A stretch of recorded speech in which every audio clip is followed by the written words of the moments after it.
తెలంగాణ ప్రజలకు నమస్కారం.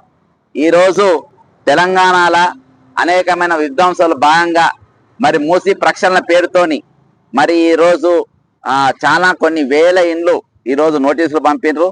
చాలా వరకు ఇండ్లు కూలగొట్టినరు, ఇంకా కొన్ని కూలగొట్టబోతుండ్రు. ఈరోజు దానికి చాలా రీజన్ చెప్పారు. సరే, వారికి నోటీసులు ఇచ్చిండ్రు, ఇయ్యలేదు, అవి వాళ్ళకు సక్రమంగా కట్టిండ్రు, వాళ్ళ పర్మిషన్స్ ఉన్నాయి. ఇవన్నీ కూడా చాలా ఇప్పుడిప్పుడు చర్చలకు వస్తున్నాయి చాలా మాట్లాడిన తర్వాత. గతంలో ఇప్పుడు హైడ్రా ఆఫీసు బఫర్ జోన్ లో ఉందని చెప్పిన తర్వాత, సెక్రటరియట్ బఫర్ జోన్ లో ఉందని చెప్పిన తర్వాత, జిహెచ్ఎంసీ బఫర్ జోన్ లో ఉందని చూపించిన ఆర్బిఎక్స్ పోస్టర్ వేసిన తర్వాత ఈ రోజు ప్రభుత్వ కార్యాలయం ఉండొచ్చు, వాటిని ముట్టుకోనికి వీల్లేదు అని చెప్పి ఉండొచ్చు అనే ఒక రూల్ తీసుకొని వచ్చిండ్రు. ఎందుకంటే వాటిపైన అసలు వాళ్ళకి అవగాహన లేదు. ఆ రూల్స్ అనేది నువ్వు హైడ్రా ఎప్పుడైతే ఇంప్లిమెంట్ చేస్తున్నావో, హైడ్రా డెమాలిషన్స్ ఎప్పుడైతే చేయబోతున్నావో, అవన్నిటికీ నువ్వు ముందే ఏ రూల్స్ ప్రకారము ఏ బిల్డింగ్స్ ప్రభుత్వ బిల్డింగ్స్ ఉన్నాయి హైడ్రా డెమాలిషన్స్ కిందికి రావు, ప్రజల కోసం ఉన్నాయి కాబట్టి. సెక్రటరియట్ ఉన్నది ప్రజల కోసం రాదు, జిహెచ్ఎంసీ కట్టడానికి రాదు అని అవన్నీ ముందే చెప్పాలి. పర్మిషన్స్ ఉన్నాయి, మేము కూలగొట్టామని ముందు చెప్పాలి. కానీ కూలగొట్టిన తర్వాత చాలా మంది రోడ్ల మీద పడ్డ తర్వాత, వాళ్ళ హక్కులను హరించిన తర్వాత ఈ రోజు మీరు ఏమని అంటున్నారంటే ఇవి మేము కూలగొట్టామని అంటారు. ఎందుకంటే మేము మేలేచి చూపించిన తర్వాత, సరే ఇప్పుడు జరిగిన నష్టం ఏమిస్తావు తర్వాత. ఈ రోజు మనం ఉన్నది ఇక్కడ కృష్ణకాంత్ పార్క్ దగ్గర మనం ఉన్నాం. ఈ కృష్ణకాంత్ పార్కు దీన్ని గతంలో యూసుఫ్ గూడ పెద్ద చెరువు అనేది, ఇది దాదాపు 100 ఎకరాల విస్తీర్ణంలో ఉన్న పెద్ద చెరువు. ఇక్కడ చాలా మంది కాంట్రాక్టర్లు తీసుకొని వచ్చి వాళ్ళ మట్టి కానీ ఎక్కడ డెమాలిషన్ జరిగిన మట్టి అంతా ఇలా పోస్టోళ్ళు అన్నట్టు కాంట్రాక్టర్స్ అక్రమంగా. అయితే దీనికి ఇది ఈ రోజు ఎక్కడ కూడా మీరు గూగుల్ మ్యాప్స్ లో ఈ చెరువు దొరకది. ఈ పెద్ద చెరువు ఒకప్పుడు చెరువు ఉండే అనే గూగుల్ మ్యాప్స్ లో దొరకది, హెచ్ఎండిఏ పరిధిలో ఉన్న లిస్ట్ లో దొరకది. ఇగో ఇక్కడికి వస్తుంది, ఇగో ఇది యూసుఫ్ గూడ, ఇది కృష్ణకాంత్ పార్క్. ఇది అంటే కృష్ణ పార్క్ అంటే పెద్ద చెరువు, యూసుఫ్ గూడ పెద్ద చెరువు. ఇప్పుడు దాంట్లో కృష్ణ కాంత్ పార్క్ కట్టిండ్రు. ఇది కట్టింది ఎవరు అంటే చంద్రబాబు నాయుడు పీరియడ్ లో కట్టిండ్రు. దీని వెనక పోతే దీని చరిత్ర నేను వేరే చెప్తా, ఎవరెవరు ఇల్లు ఉన్నాయనేది చెప్తా. ఇది పెద్ద చెరువు. ఇప్పుడు ఈ చెరువు ఇలా కనిపించాలి కదా. ఇగో ఇక్కడ హుసేన్ సాగర్ ఉంది, ఇక హుసేన్ సాగర్ కనిపిస్తుంది. హుసేన్ సాగర్ లేకుంది, ఉస్మాన్ సాగర్ లేకుంది, హిమాయత్ సాగర్ లేకుంది, దుర్గం చెరువు లేకుంది, గోపి చెరువు ఉంది, షామీర్పేట్ సాగర్ ఉంది, నాగార్జున సాగర్ ఉంది, అల్వాల్ లేకుంది, లోటస్ పాండ్ ఉంది, గండిపేట్ లేకుంది. ఓకేనా. ఇక ఇది హెచ్ఎండిఏ పరిధిలో ఉన్న పేర్లు. ఇళ్ళెల్లా కూడా ఇక దీని పేరే లేదు, పెద్ద చెరువు పేరే లేదు. ఈరోజు నేను హైడ్రా అధికారులను కానీ మున్సిపల్ శాఖ దగ్గర పెట్టుకున్న మన రేవంత్ రెడ్డి గారిని అడుగుతున్నది ఒకటే. ఈ రోజు ఈ చెరువు మీరు హైడ్రా స్టార్ట్ చేసింది కదా, హైడ్రా స్టార్ట్ చేసినప్పుడు మరి అన్ని చెరువుల లిస్ట్ ఎందుకు లేకుండే. ఇందులో సున్నం చెరువు ఉంది, ఇక్కడికి వచ్చే సున్నం చెరువు ఉంది, ఇంకా దీని చుట్టూ గుల్లగొట్టిన ఇందులో ఉన్న ఇది దాదాపు 100 సంవత్సరాల కింద మ్యాప్. ఈరోజు మీరు స్టేట్ సర్వే దానిలో పోతే దీని లిస్ట్ లేదు, మీరు ఏ సర్వే దానిలో లిస్ట్ చూసినా మీకు ఇది లేదు. ఈ మ్యాప్ దాదాపు ఒక 2 నెలలకెళ్ళిన కష్టపడితే నాకు ఇది ఒరిజినల్ మ్యాప్ దొరికింది. 100 సంవత్సరాల కింద ఉన్న మ్యాప్ లేటెస్ట్ గా తీసుకోవడం జరిగింది. ఇందులో ఈ చెరువు ఎందుకు గాయబైపోయింది, దీని వెనుక ఉన్న ఇండ్లెవరి, ఇందులో ప్లే చేసింది ఎవరంటే ఆనాడున్న చంద్రబాబు నాయుడు. ఈ రోజు జిహెచ్ఎంసీ అంటే Hyderabad municipal administration and development అథారిటీకి దానికి అడ్వైజర్ గా ఎవరున్నారంటే ఈరోజు చంద్రబాబు నాయుడు మనిషి, ఆంధ్రాకు సంబంధించిన వ్యక్తి రఘునాథ్ రెడ్డి అనే ఆయన పెట్టిండ్రు. ఎందుకనంటే ఇటువంటి లొసుగులు ఏవి కూడా బయటపడద్దని. దీని వెనుక ఎవరెవరు ఉన్నాయి, దీని వెనుక బఫర్ జోన్ ఎక్కడ దాకా ఉన్నది, ఇది 100 ఎకరాల విస్తీర్ణం అయితే దీని గురించి మీరు ఏది బఫర్ జోన్ కిందకి వస్తారా, చెరువు కింద పెట్టినరా లేదా అనేది ఈ రోజు ప్రభుత్వం తేటపరచాల్సిన అవసరం ఉన్నది. ఈ రోజు వేల ఇండ్లు కూలగొట్టిన తర్వాత మేము పర్మిషన్ ఉన్న ఇండ్లు కూలగొట్టము, పర్మిషన్ తీసుకున్న కూలగొట్టము. మరి కూలగొట్టిన వారి సంగతి ఏంది, మీరు వారికి నష్టపరిహారం ఇవ్వాలా వద్దా?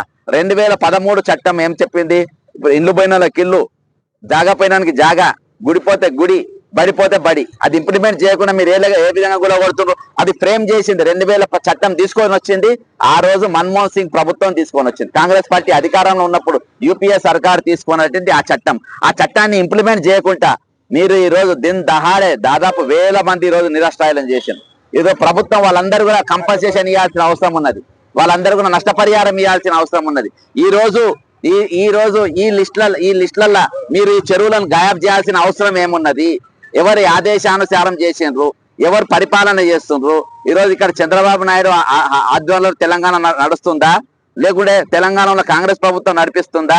ఇక్కడ దాదాపు 8 మంది అడ్వైజర్స్ ను ఆంధ్రాకి వెళ్ళి తెచ్చుకొని ఈ రోజు నడిపిస్తున్నారు. మరి నేను ఒకటే అడుగుతున్నా, ఈ రోజు పెద్ద చెరువు 100 కిలోమీటర్ 100 ఎకరాల కంటే ఎక్కువ ఉన్న ఈ కృష్ణకాంత్ పార్క్ గతంలో ఉన్న పెద్ద చెరువు ఈ లిస్ట్ లో ఎందుకు లేదు, ఎందుకు ఇంట్లో చూపెడతలేరు? ఇప్పుడు ఇక్కడికి వెళ్ళి మనం కొన్ని ఇండ్లు దీనికి దగ్గరలో ఉన్న అంటే దీని బఫర్ జోన్ లో ఉన్న ఇండ్లు కొన్ని పెద్ద విఐపి లైన్లు నేను ముందుకు పోయినాక నేను చూపెడతా. మనం ఇక్కడికి వెళ్ళి అక్కడికి పోదాం.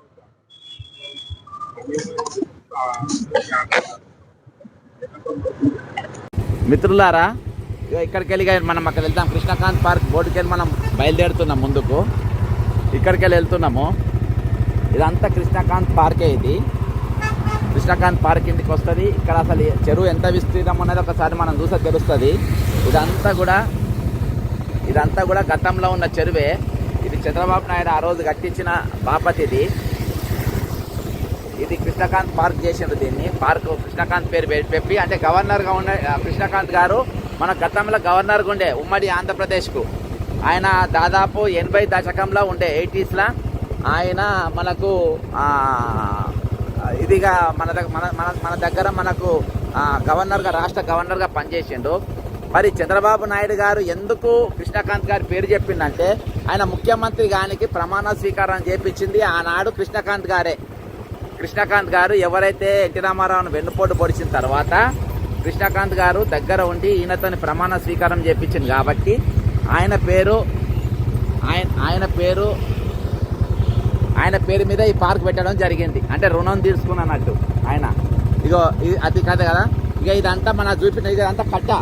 ఇప్పుడు ఇది నా కట్ట అని మిమ్మల్ని నిరూపిస్తా. ఇది కట్ట అని చెప్పేసి, ఇది చెరువు కట్ట అని చెప్పేసి మీకు నేను నిరూపిస్తా. దానికి కావాల్సిన ఆధారం నేను మీకు ముందు చూపెడతా. కాబట్టి ఇవన్నీ కూడా ఇండ్లు. అంటే ఇదంతా దాదాపు నాకు తెలిసి ఇదంతా తెలుగుదేశం ఓటర్లు అయి ఉంటారు. తెలుగుదేశం ఓటర్లు ఎవరు ఉంటారో తెలుసు కదా మీకు. కాబట్టి వాళ్ళందరూ కూడా ఇక్కడ కూడా బఫర్ జోన్, ఇదంతా బఫర్ జోన్ అని అంటారు దీనంతా. ఇక్కడ నోటీసులు ఉండే. ఇది కట్టమైసమ్మ టెంపుల్, ఆ వెనుక ఉన్నది కృష్ణకాంత్ పార్కు, అది యూసుఫ్ కూడా పెద్ద చెరువు. అది పెద్ద చెరువు అని చెప్పి కట్టమైసమ్మ దగ్గర చూపించిన. అక్కడికి వెళ్ళి ఇక్కడికి బఫర్ జోన్ ఉంది. కింద మనం నిలబడేది నాల. ఇజుపి ఆ నాల, ఇగో నాల ఇజుపి, ఇగో ఇది నాల, పెద్ద నాల. ఇగో ఇక్కడికి వెళ్ళి అక్కడ దాకా మొత్తం పెద్ద నాల. ఇది ఈ నాల వస్తుంది. ఇక ఇక్కడికి వెళ్ళి నేను చూపెడతా అన్న పెద్ద రియాయితీలో ఏం లేదంటే ఈ ముందు అంటే పర్టికులర్ గా ఆయన ఇల్లు చూపిస్తే బాగుండదు. ఎందుకంటే ఆయన చాలా పెద్ద ఆపరేషన్ చేసింది కాబట్టి ఆయన పేరు చూపించద్దు. అదే మన హైడ్రా కమిషనర్ రంగనాథ్ గారి ఇల్లు ఇక్కడనే. ఈ రౌండప్ ఈ రేడియస్ లా నేను ఇల్లు పర్టికులర్ గా చూపెడతలేను. ఎందుకంటే ఆయన సేఫ్టీ మెజర్స్ లా ఆయన ఇంటికాడికి కూడా పోయినా, బయట గన్మెన్ కూడా ఉంటాడు. దసరా టైంలో చూసిన. కాబట్టి నేను అంతా ఈ వర్క్ అంతా చేయడానికి దాదాపు 1-15 2 నెలలు పట్టింది. ఇదంతా తీయనికి, మ్యాప్లు ఇవన్నీ తీయనికి. దసరా కంటే ముందు రోజు నేను వాళ్ళ ఇల్లు కూడా చూసిన. బయట గన్మెన్ ఉండే. ఈ రేడియస్ లా ఆయన ఇల్లు ఉన్నది. ఇంకా మన చనిపోయిన ఉమేష్ చంద్ర గారి ఇల్లు కూడా అన్నే ఉంటది. ఆ దగ్గరలో ఇల్లు కూడా ఉంటది. కాబట్టి నేను ఈ రోజు నేను ఒకటే చెప్తున్నా, రంగనాథ్ గారు, నేను మీ ఇల్లు బఫర్ జోన్ కిందికి వస్తుందని నేను అంటలేను. FTL లో ఉందని కూడా నేను అంటలేను. అది కట్టమైసమ్మ టెంపుల్ అంటున్నా. కట్టమైసమ్మ అంటే చెరువు కట్టకు టెంపుల్ కడతారు. అది మా ఎడ్డి లెక్క, మా ఎడ్డోళ్ళ, తెలంగాణ ఎడ్డోళ్ళ లెక్క మాది కట్టమైసమ్మ టెంపుల్. అక్కడికి వెళ్ళి ఈ రేడియస్ లో మీ ఇల్లు ఉన్నాయి. మీరు కొలిసి చూపియండి. మీరు మీడియాని తీసుకురండి. నేను ఒక వీడియో రిలీజ్ చేసి అందరికి పంపుతున్నా. మీరు వచ్చి మీడియాని మొత్తం తీసుకురండి. ఇక్కడికి వెళ్ళి మీ ఇల్లు చూపెడతారా మీ ఇష్టం. అది మీ ఇల్లు ఏ సందు ఉన్నదా మీ ఇష్టం. అది అక్కడికి వెళ్ళి 500 మీటర్ల లోపు ఉంటారా మీ ఇష్టం. అది నాలాకెళ్ళి ఎన్ని మీటర్ల దూరం ఉంది మీ ఇష్టం. మరి ఈ నాలాకెళ్ళి మీ ఇల్లు ఎంత దూరంలో ఉందో చూపించాలండి, అది ఇష్టం. అది చంద్రబాబు నాయుడు గారు అయితే ఆయన ముఖ్యమంత్రి చేసినందుకు కృష్ణకాంత్ గారి పేరు పైన పార్క్ అయితే పెట్టిండ్రు. ఇక్కడ ఇండ్లు కూడా దాదాపుగా అన్ని మీరు ఏవి చూసినా కానీ చంద్రబాబు నాయుడు ఓటర్ కు సంబంధించిన ఇండ్లే ఉంటాయి. కాబట్టి ఇక్కడ ఏ ఇల్లు కూడా నోటీసులు రాలేదు. ఏ ఇల్లు కూడా ఇది బఫర్ జోన్ కిందకి వస్తారో రాలేదు. కాకపోతే ఒక లెవెల్ వరకు ఇది బఫర్ జోన్ కిందకే ఉంటది. అదేంటా నా ఇల్లు నీ ఇల్లు బఫర్ జోన్ కిందకి వస్తుందా రాదా అని రంగనాథ్ గారు మీరు నిరూపించుకోవాలి, మీరు చూపించుకోవాలి. నేను 100% నేను ఇది బఫర్ జోన్ కిందకి వస్తుంది నేను అంటలేను. నీవు ఎందుకంటే నీ ఇల్లు చూపెడితే నేను ప్రూవ్ చేయగలుగుతానో చేయలేనో నాకు తెలియదు. కానీ ఇల్లు నేను చూపియొద్దని నేను అనుకుంటున్నా. కానీ ఇల్లు ఈ ఇంటి ఇక్కడ మీ ఇల్లు ఉందా లేదా అనేది నువ్వే ప్రెస్ కాన్ఫరెన్స్ చెప్పి పెట్టి క్లియర్ చేయాల్సిన అవసరం ఉంది. ఎందుకంటే వేల ఇండ్లు మీరు గూలగొట్టేసిండ్రు ఆల్రెడీ. ఇవాళ రూల్స్ మార్చిండ్రు. కానీ పోయిన ఇండ్లు పోయిన కన్నీట్లు, పోయిన గాథలు అవి తిరిగి రావు కదా ఈరోజు. కాబట్టి వాళ్ళందరూ కూడా నష్టపరిహారం ఇవ్వాలి. హక్కు ప్రకారం ఏ ఏ ఏ విధంగా చట్ట ప్రకారం ఇవ్వాలనో, వాళ్ళకు ఓనర్స్ ఏ విధంగా ఇవ్వాలనో. పర్మిషన్లు ఉన్న ఇండ్లు మేము కూలగొట్టాం కదా అన్నారు కదా, మరి కూలగొట్టిన ఇళ్ళకి ఆల్రెడీ పర్మిషన్ ఉన్నాగా కూలగొట్టిన ఇళ్ళకి మీరు వెంటనే వాళ్ళకు నష్టపరిహారం ఇవ్వాల్సిందే. ఈరోజు పర్మిషన్ తీసుకున్న వాటికి ఇవ్వాల్సిందే. ప్రభుత్వం స్థలాలలో ప్రభుత్వ బిల్డింగ్లు కట్టొచ్చు, వాటికి కట్టొచ్చు అని ఇప్పుడు అన్నారు కదా, మరి ముందెందుకు అనలేదు? అంటే న్యాయం ఒక్కొక్కరికి ఒకటి కాదు. ప్రభుత్వ బిల్డింగ్ అయినా ఏదైనా మీరు ఒక డిసిజన్ తీసుకొని ఒక రూల్ అంటే ఆ రూల్ ప్రకారం ఉండాలి. ఆ రూల్ లోపు మేము ఫ్రేమ్ అయితే ఇది కాదంటారు. ఈరోజు చాలా మంది మనం చూస్తున్నాం. మరి తిరుపతి రెడ్డి గారు, రేవంత్ రెడ్డి గారు సొంత అన్నకు, ఈరోజు మూసిరెడ్డి వాళ్ళ సొంత అన్నకు నోటీస్ పంపిండ్రు. ఆయన కూలగొట్టలే, ఆయన నోటీస్ కోర్టుకు పోయి స్టే తెచ్చుకునే అవకాశం ఆయనకి ఇచ్చిండ్రు. అదే లగిచెర్ల కాడనేమో ఆడ ఇండ్లు జాగాలు బాజాప్తా గుంజుకుంటారంట డెవలప్మెంట్ కోసం. మరి డెవలప్మెంట్ కోసం తిరుపతి రెడ్డి సహకరించాడు.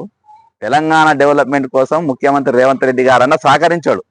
కానీ మంది భూములు ఇవ్వాలి, మంది ఇల్లు కొట్టుకోవాలి, మంది మాత్రం సహకరించాలంట వీళ్ళకు. వా, ఇదెక్కడ న్యాయం సార్ ఇది?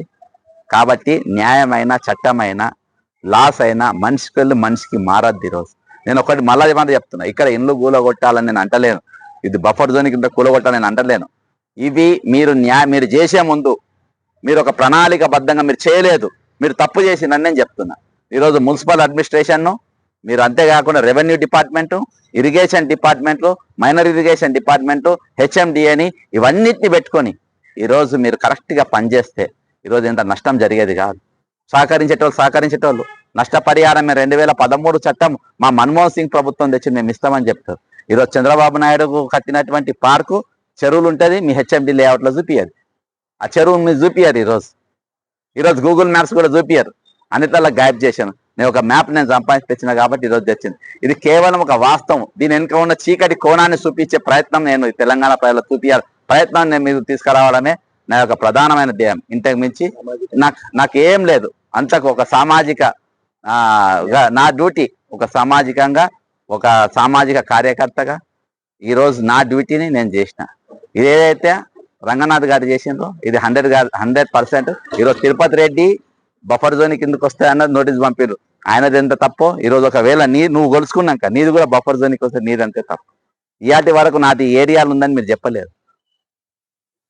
కట్టమైసమ్మ టెంపుల్ అక్కడికి వెళ్ళి ఇక్కడికి నేను అనుకుంటా 500 మీటర్లు ఉండే అనుకుంటా, ఓ 200 మీటర్లు ఉంటాయి కావచ్చు. కాబట్టి మీ ఇల్లు ఇక్కడ ఉన్న ఇల్లు దాదాపు, అందుకని మీ చట్టం మార్చిండ్రు. మీకు డౌట్ వచ్చింది నేను ఏదో వర్క్ చేస్తున్నా కాబట్టి పర్మిషన్ ఇల్లు కూలగొట్టామని. ఎందుకంటే కూలగొట్టేసినాము, మేము సేఫ్లు ఉండాలి కాబట్టి మీకోసం ఈ రూల్ మీరు పోలీసు వాళ్ళు కాబట్టి నేను ఏ డాక్యుమెంట్ కోసం తిరుగుతున్నా మీకు తెలిసి ఉంటుంది. అది మీరు ముందే తెలిసి పసిగట్టి రూల్ మార్చుకున్నారు, మీ ఇల్లు కాపాడుకున్నారు. జై తెలంగాణ, జై డెమోక్రసీ.